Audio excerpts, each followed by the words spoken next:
Hi, my name is Kate Emily Brinley and I'm a global advocate and coach for people living with borderline personality disorder.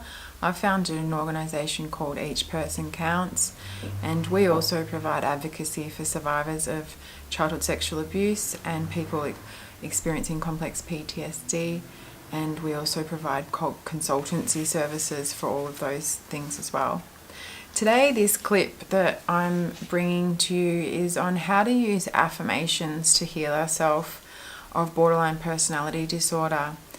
So this is something I'm pretty passionate about and something I try to practice daily, is positive affirmations along with the positive felt body sense accompanying a positive affirmation. And I literally spent years of my life with a negative voice in my head, my own voice, telling me negative things. And I went through periods of my life where my own negative voice telling me negative things about myself and the world would take up 85% of my waking hours. One time that lasted for 6 months. And I didn't have the skills, I didn't have the DBT skills, I didn't have the mindfulness skills, I didn't have the training to know how to deal with that, and it was absolute hell. So I'm pretty passionate about this clip in trying to bring some healing information to other people if you're at home and you're going through that. An example, years ago I was so depressed that one person said one little comment to me about something, and I literally ruminated and thought about that comment and that person for weeks. I think it even lasted months, where I was thinking over and over again in my mind what that person said to me, how that made me feel, round and round and round, merry-go-round of negative thinking. And it is possible for us to transform that, to change that, to tell ourselves positive things about ourselves, things that make us feel good about ourselves, things that bring us positive body sense feelings about ourselves. And it takes practice. And so what happens is that when we tell ourselves, when we have we have a sense of self, and at some times in our life we split off where we become like our ego that sees itself as separate from others or separate from itself, and judges itself by external markers of success: my job, my clothes, my car, my house, my holidays, my backyard, my renovations, where I go out for dinner. These external things about the ego believing who it is. When we don't match up to that, we start having negative thoughts about ourselves. And those negative thoughts actually cause a chemical reaction in our brains that release stress hormones.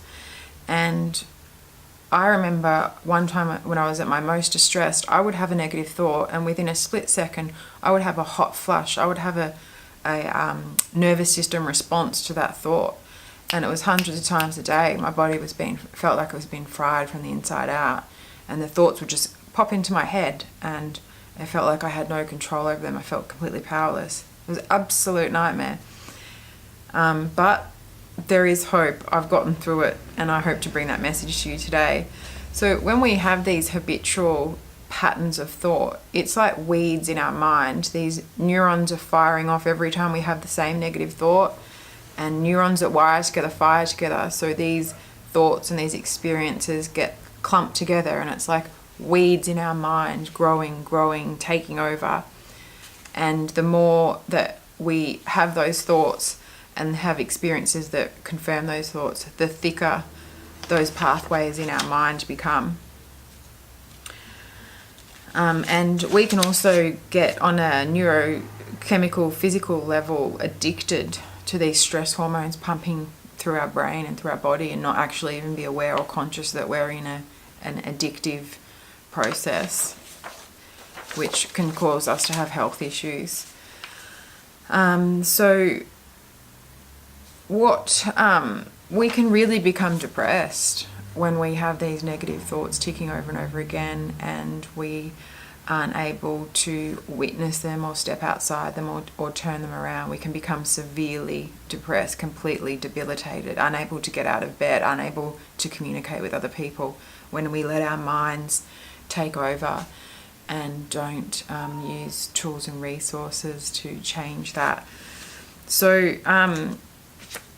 the ways that I started to change that was to start reading personal help, self-help books, and then through mindfulness, through DBT. So one process that worked best for me is to have a thought stop. So as soon as I'd have a negative thought, I'd recognize I've just had a negative thought, and I would stop it and turn the thought around into something else. So at my most distressed, I would say to myself, if there is a God, God, please give me the strength and courage to be the best person that I could be. And I would just say that to myself over and over again in my mind. Some other little favourite affirmations that I have now that I use, I don't use that one too much anymore, is all is well. And another one is living in the moment. And I also have the affirmations that I've gotten written on the back of my toilet door. So I'm reading these ones over and over again several times every day that I go to the toilet. So when we pick an affirmation, we just have to make sure that it's personal, that it's specific to something, that it's framed in the positive. Give me the strength and courage to be the best person I can be is framed in the positive sense, and make it present in the present sense. So living in the moment, or all is well now. So the more that we notice the negative thought, block it, replace it with a positive one, it's a habit, it's a pattern, and having compassion for ourselves, like not trying to stop the negative thought, not trying to change the thought, recognizing, allowing ourselves to have the negative thought, but making a conscious choice to choose something different. So we don't want to beat ourselves up for having negative thinking, because that's just going to make us have more negative thinking. We just want to compassionately witness, I just had a negative thought. I noticed that I just had a negative thought. We don't judge ourselves for it. We notice, I just had a negative thought, and I'm going to change that, and I'm going to replace it with something positive consciously. And when we do this, it's even more powerful and necessary to actually imagine in our bodies what it feels like whilst we say the positive affirmation. So give me strength and courage to be the best person I can be. What would it feel like for me to feel courageous, to feel strong? Where would I feel that in my body? How would I know that I'm feeling strong and courageous? What would my facial expressions or body language look like? Would I feel warm and fuzzy inside, and a gleeful, happy feeling? And focusing on trying to bring those sensations into the body whilst we're saying the affirmation at exactly the same time makes those neural wire, the negative neural wire pathways and weeds just shrink down, and replaces them with something more powerful, especially when it's paired with the body response and the body imagining that the affirmation is actually true. Because when our bodies imagine something, even if we're imagining something from the past, laying on a beach, relaxing, and our bodies remember what it felt like to be relaxed, our bodies don't know the difference between past and present. It only knows and recognizes the sensation. So it's very powerful to bring in the feelings with the affirmation, and to do it daily. So I'm just going to read out my toilet affirmations, and I'm a big fan of toilet affirmations because we do go to the toilet several times a day, and we can take a few moments of mindfulness to, read something and really take it in, and we're not distracted doing anything else. We just can be there. So my favorite ones is signs of inner peace. So I'm constantly training my brain. What is it to feel inner peace? How will I know that I'm feeling inner peace? What are the signs of inner peace? And I'm doing it daily, several times a day. So signs of inner peace: a tendency to think and act spontaneously rather than from fear based on past experience. An unmistakable ability to enjoy each moment. A loss of interest in judging other people. A loss of interest in judging self. A loss of interest in conflict. A loss of ability to worry. Frequent, overwhelming episodes of appreciation. Contented feelings of connectedness with nature and others. Frequent attacks of smiling through the eyes from the heart. Increased tendency to let things happen rather than make them happen. And an increased susceptibility to love extended by others, as well as the uncontrollable urge to extend it. I think they're pretty nice things to say to ourselves over and over again. Make us feel a little bit more warm and fuzzy inside rather than hating ourselves. And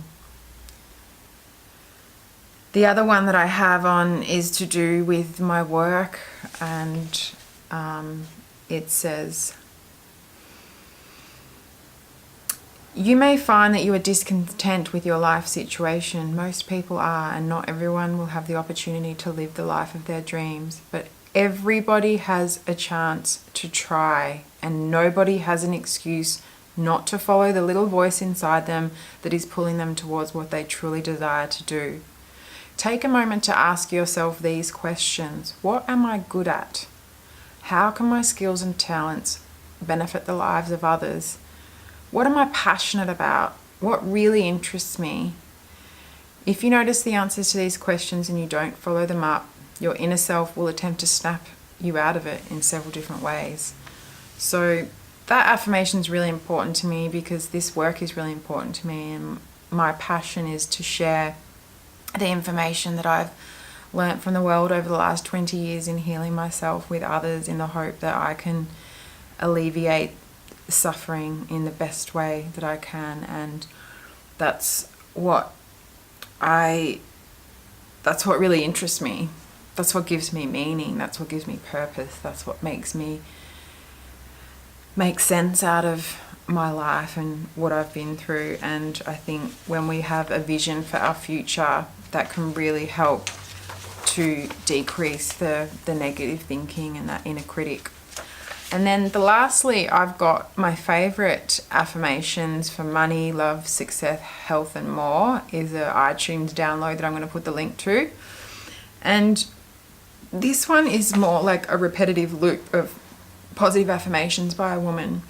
And sometimes if I'm feeling a bit down and, I can feel my negative thoughts, my inner critic, or I just need a boost of something uplifting, something positive, something to cheer me up, make me feel good, I'll just play the affirmations on a loop, round and round. Let's reprogram our brains. Our whole lives we grow up believing negative things about ourselves that aren't true, that are lies. We tell ourselves negative thoughts, and we can use the practice of mindfulness and thought stopping and changing the thought, but we can also just flood our consciousness with new positive information. Just flood it.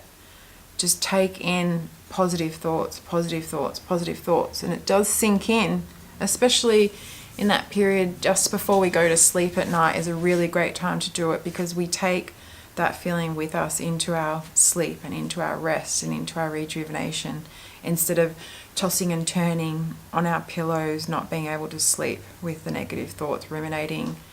Just play the affirmations, let them settle into your conscious awareness so that we can drift off into a nice state, feeling good about ourselves. So that is the clip on affirmations, and I'm really big into affirmations, and I hope it's been of some assistance to you. I welcome any feedback in the comments below.